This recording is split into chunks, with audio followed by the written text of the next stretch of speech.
Hey friends, welcome back to my channel, MBC Lifestyles Diary. My name is Marie, I live in New York and I love traveling, fashion and cultural events, and I'm asking you to join me on the adventure.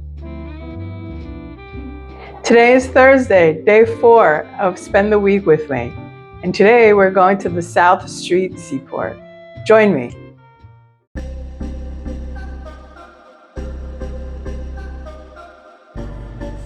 Before we head out to the seaport, let's stop for some nourishment at Sweet Chicks, known for Southern comfort food.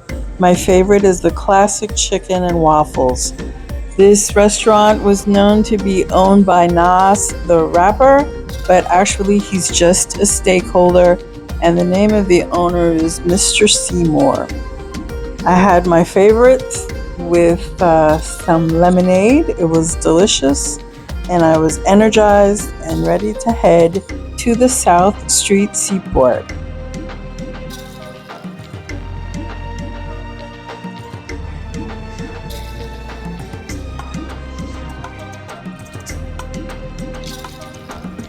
We hopped in a cab and we're heading towards the FDR to head south to the financial district.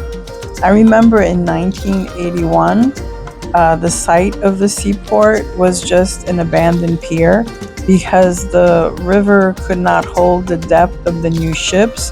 So by 1950, this area was no longer a thriving commercial port.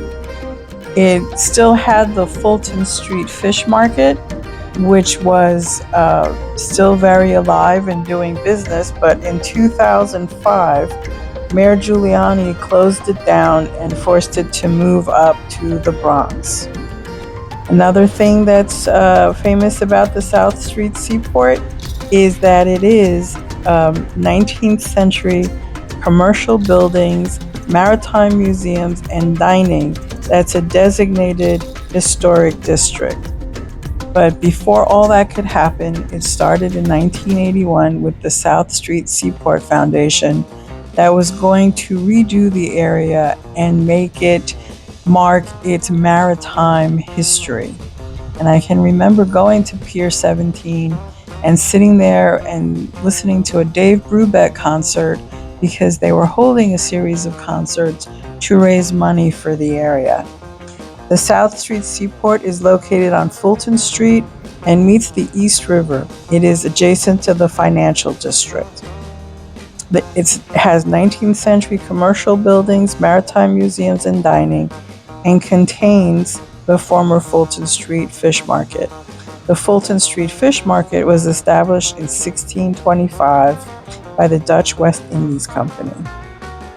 Another thing that's there is the Paris Cafe, which is also in the historic district and one of the oldest bars in New York City.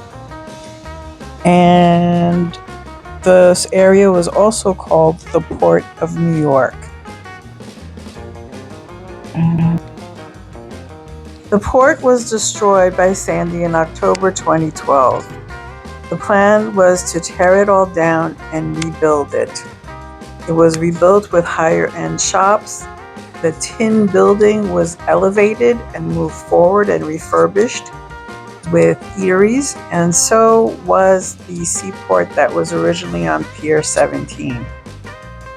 There's a performance space on the rooftop, and the eateries are all located on the lower level.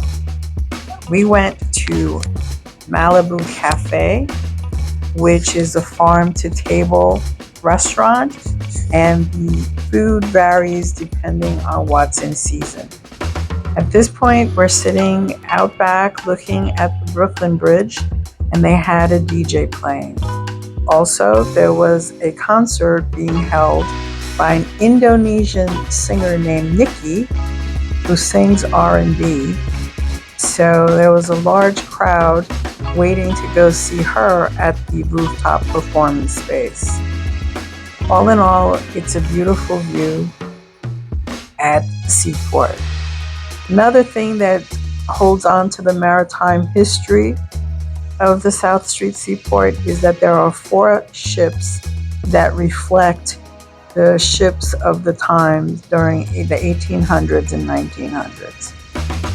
But for today, we were just enjoying the music, and as I like to call them, house heads.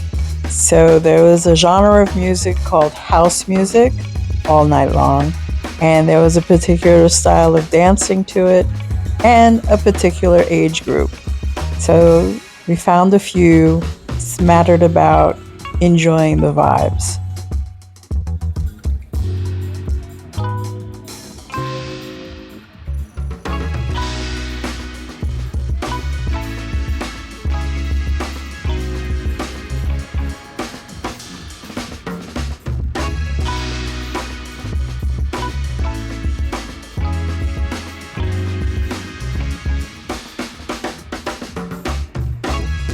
Before the seaport was destroyed by Sandy, there used to be a place called Sequoias that everybody went to and danced the night away. And they also had the city beach, they called it, where they had sand and a DJ. And there was quite a crowd dancing there to house music.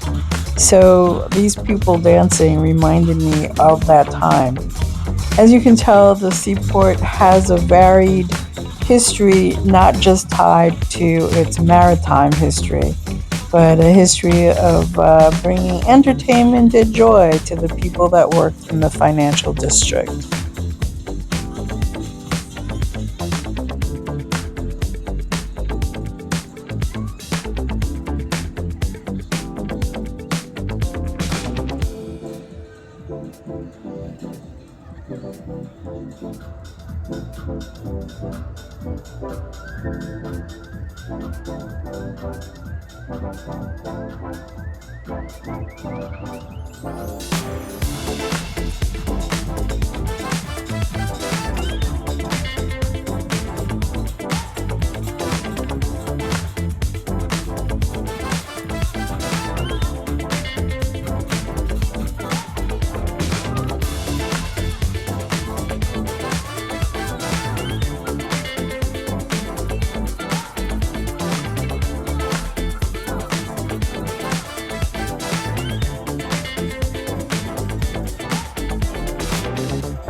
We got hungry and decided to try Pearl Alley.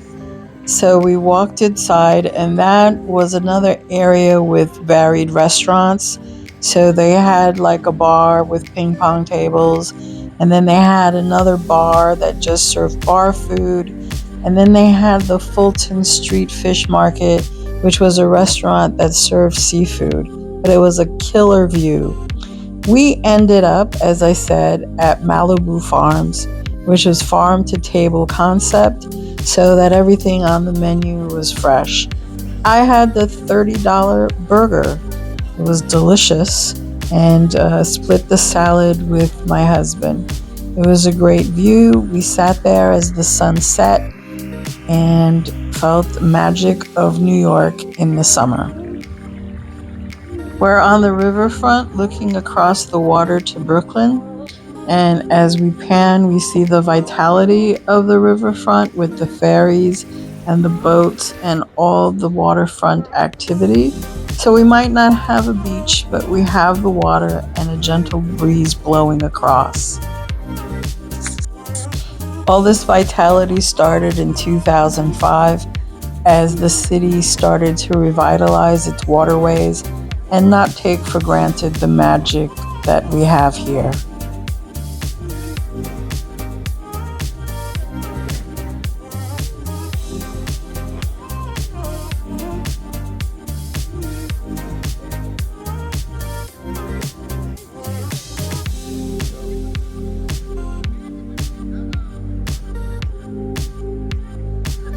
We live in this unique destination city, and we should take advantage of it. It's all here at our fingertips.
If you enjoyed this episode, please give it a thumbs up and remember to like, share, and subscribe.